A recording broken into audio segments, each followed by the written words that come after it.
The FDA has created a deadline on when they want trans fats in foods gone. I'm Emily DeVito, and I'll have how that will affect your health coming up on NCC News at 4.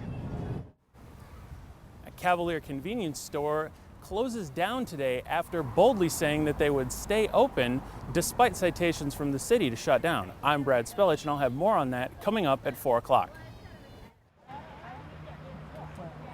Last year, Rose Day was canceled due to bad weather. This year, the garden is alive with roses.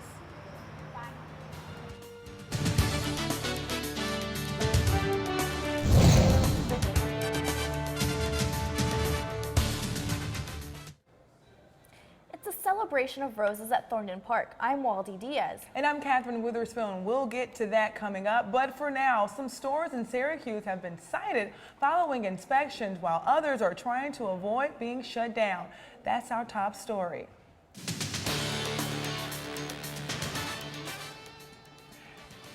Now, Mayor Stephanie Miner said 9 corner stores were cited for failing their code inspections. 4 of those stores were on the same street. NCC News reporter Brad Spellich visited those stores and is here to tell us more on what he found out. Brad? I spent some time visiting the stores, the 4 stores on South Geddes Street that were cited. 3 of them are working to fix their issues to avoid having to close down, like the Cedra Market.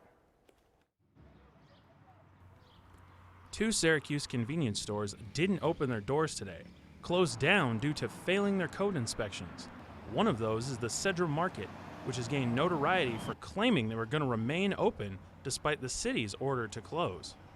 Not only was Cedra Foods not the only business cited, they weren't even the only business cited on their own street. Here on South Geddes Street, 4 businesses were cited as having unsafe practices. Sabatino's and the Stop One Food Market were cited for things outside the store, like roof maintenance or dumpster screens. Frederick Fowler is the owner of Auntie's, a South Geddes restaurant that was also cited. He says the inspections were no surprise.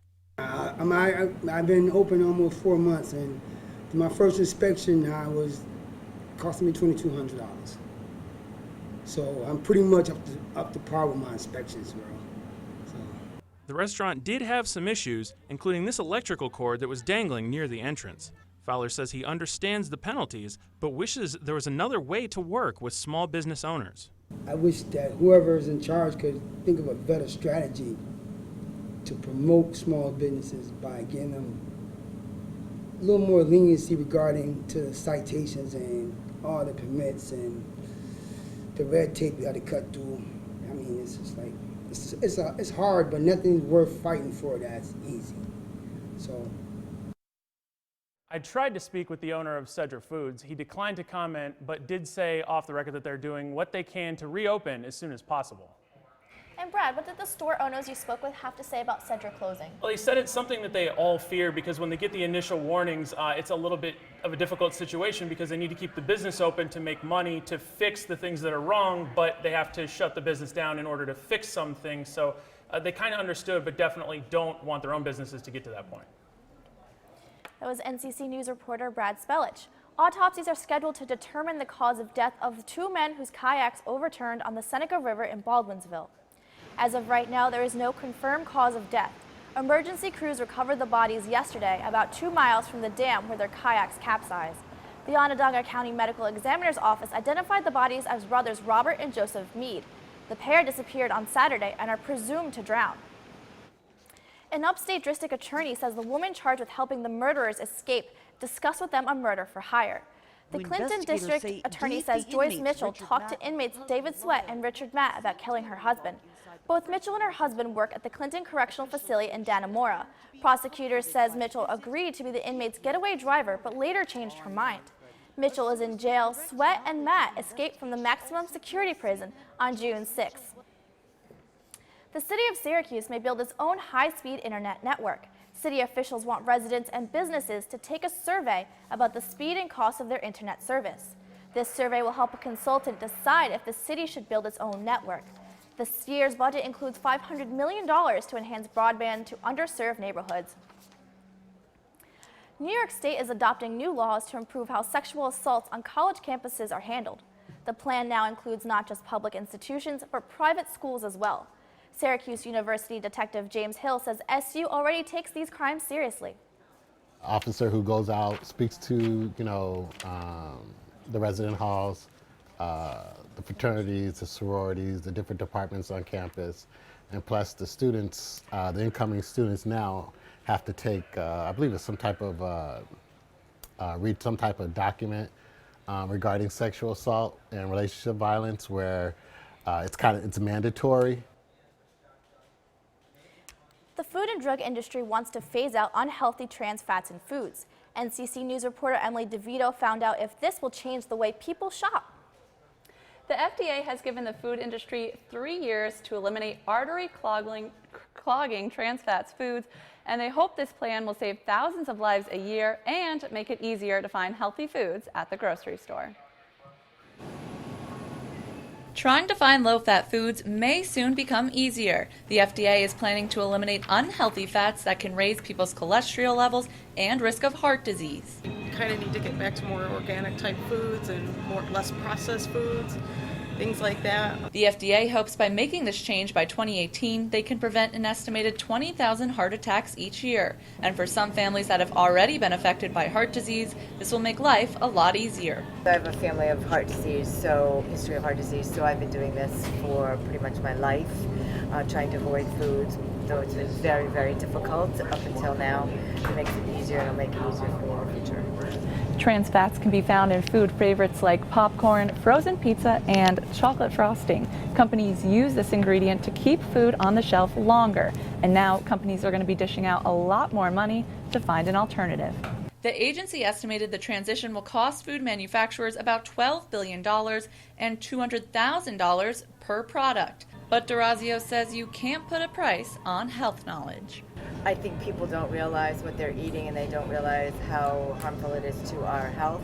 Currently, there are no plans to regulate the smaller amounts of trans fats found naturally in dairy and beef items. Now, foods can be labeled as having 0 grams of trans fat, even if they contain less than 0.5 grams of trans fat. So it's a little deceiving. You may always say, oh, it says 0, but that's not always the case. And Emily, does eliminating trans fats make the food taste any different? Well, while the health experts say that actually when you eliminate it, it tastes the exact same, so you can be healthy without even knowing it. Thanks, Emily.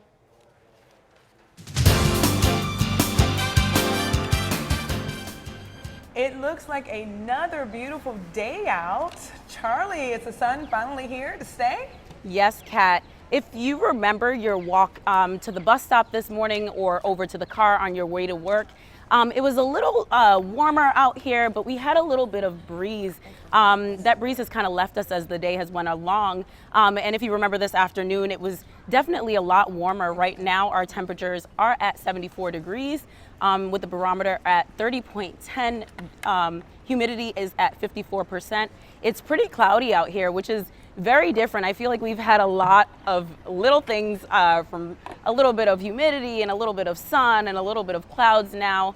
Believe it or not, at this time in the year in 1994, it was a scorching 93 degrees here in Syracuse. What would we do with 93 degrees today? Probably go to the beach.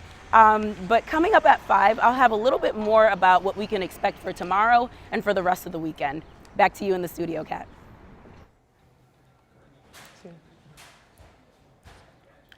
It's a great day to smell the roses.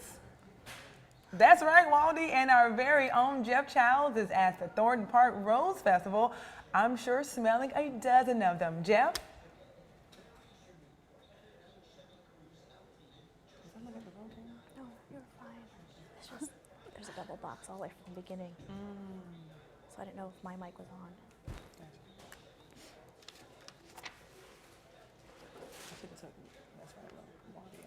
That's okay, sorry.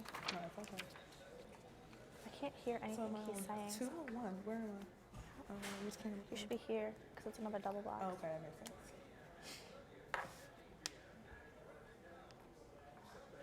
Yeah, I don't think, well, you know more. A sense of pride and joy. It really is exciting, and we've looked forward to this day. And of course, we've been praying for the good weather, which we got lucky with. And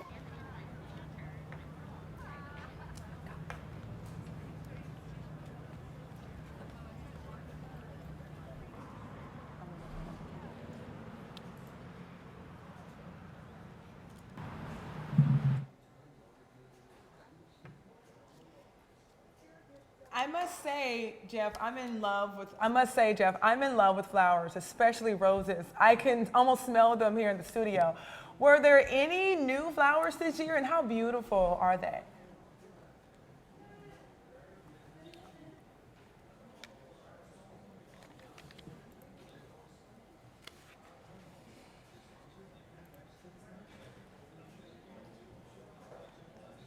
This is you next, right? Mm-hmm. Okay. Thank you, Jeff. Still to come, we have some encouraging news on the teens attacked by sharks at a North Carolina beach.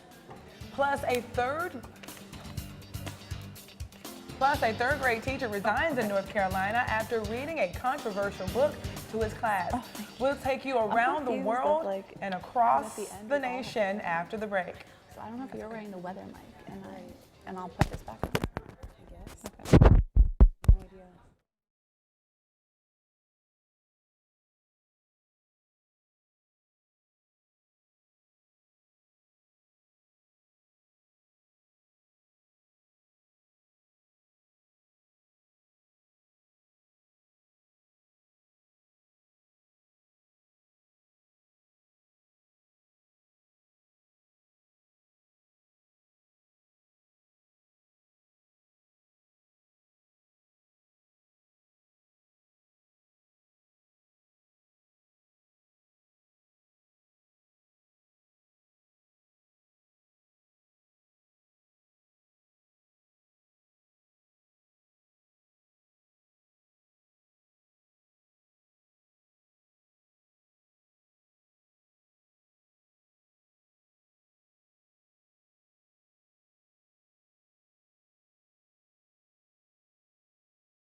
Across the nation.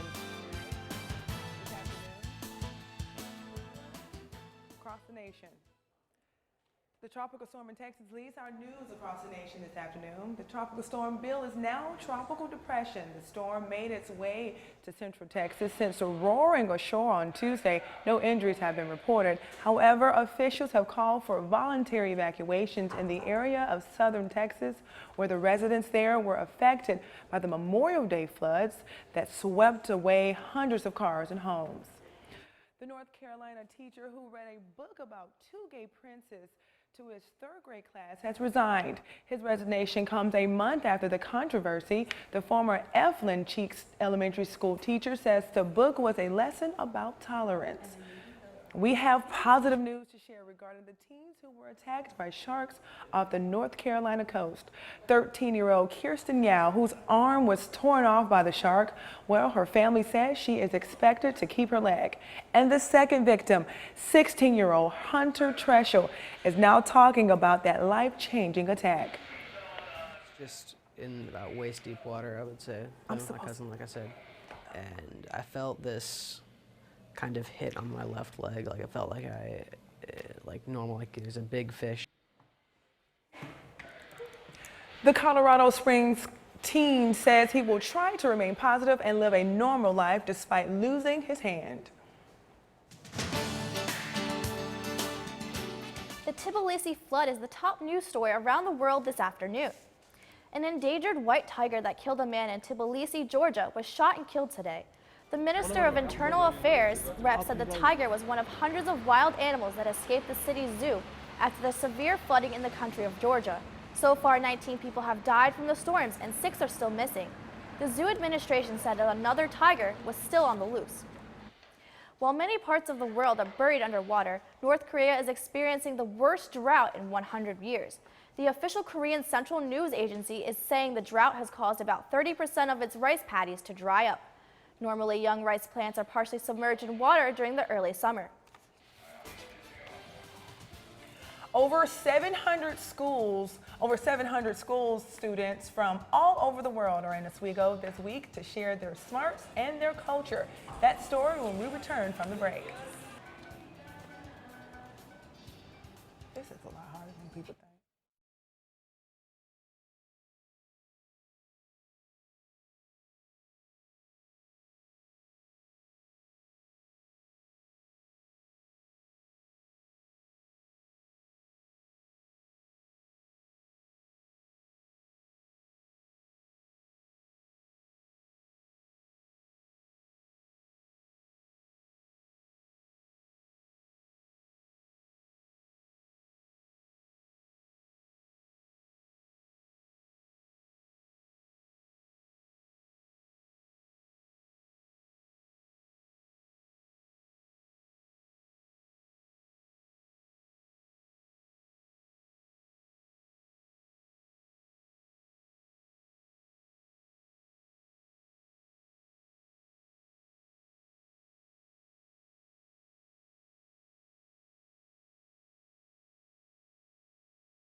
SUNY Oswego was filled with kids dressed in costumes that were almost as bright as their minds last night. They were there for the 5th annual Genius Olympiad. The NCC News reporter Charlene Cooper visited the campus and has more on the festivities that took place. The kids arrived on Sunday from all around the world to compete earlier in the week, but they took a break from the competition last night to celebrate their cultural differences. Brilliant young minds who haven't even made it to college yet fill SUNY Oswego's campus this week for a competition focused on solving environmental issues. The high school students competing in the Genius Olympiad come from about 60 different countries. Their environmental projects are judged on their use of science, the arts, writing, business, and design. Tell me a little bit about your project. Well, I basically found a gas that an apple releases, and with this gas we can naturally, organically ripen foods faster, increase agricultural output, and save the world by decreasing world hunger. But beyond the stiff competition and creativity, the event has another big focus. It's not only just about the academic project that these kids are presenting, but it's just as much about their culture. Cultures that range from Brazilian to Tanzanian, all represented by the students at the competition's international fair last night. We have 67 countries here, and then some of them are actually conflicting countries, so it is better to bring them together at this young age. The event was a way for competitors to take their game face off for a few hours and to really just bond. Getting them together as they share their culture, and then they get closer to each other. They don't afraid about each other. On Thursday, judges will announce the winners of the competition. To get a good workout is harder than you can imagine. And for women especially, it becomes harder to get more comfortable in the gym setting, and it doesn't help as you age. Here's a little bit of baseball headlines for you.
here's a little bit of baseball headlines for you. Last night, the Yankees had a brutal loss to the Marlins, and they can't escape from Miami quite yet. They play later tonight. The Syracuse Chiefs are back all week with an off day tomorrow, and they continue their 3-game winning streak, winning this afternoon's game that just ended. And after the game, there's an exciting event for fans down in Armory Square, but not involving regular baseball and a bat. Staying fit is important for any age, but what matters the most is finding the right gym for you. Getting healthy and staying fit is something everyone at Curves strives for. Go around to the stations with you until you're comfortable doing it yourself, and we make sure you're doing it correctly and everything. But going to a gym isn't always the most comfortable setting. But at Curves, it's about making everyone feel comfortable. I like the friendly atmosphere. I like the non-gym rat atmosphere. Being fit means something different to everybody. And this specializes in exercises specifically for women. Because of the way the machines are set up is more for the women, for women's toning. And it's, the way it's set up, it's easier for women. Curves usually offers a 30-minute workout session through a circuit where you swipe your card in and then swipe it out once you're done. But on Wednesday and Saturday mornings in the Herkimer Curves, you can attend a 5-mile walk-in place that is from 8 to 9 a.m., which is what's going on behind me. And it's another way to get toned no matter what your age. It's not about how much you can lift or what your max reps are. It's about feeling fit and feeling comfortable. Today marks a very unique moment in America's history. We'll tell you what it is when we come back. There's more news around the world and in your community.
There's more news around the world and in your community. NCC News' Lauren Winfrey has a rundown of the news you can expect coming up at 4:45. Coming up at 4:45, we'll have more on heightened search efforts for the 2 prison escapees. Private institutions are now incorporated in new laws to combat sexual violence on college campuses. Okay, I'm sitting where Brad is. I'm sorry.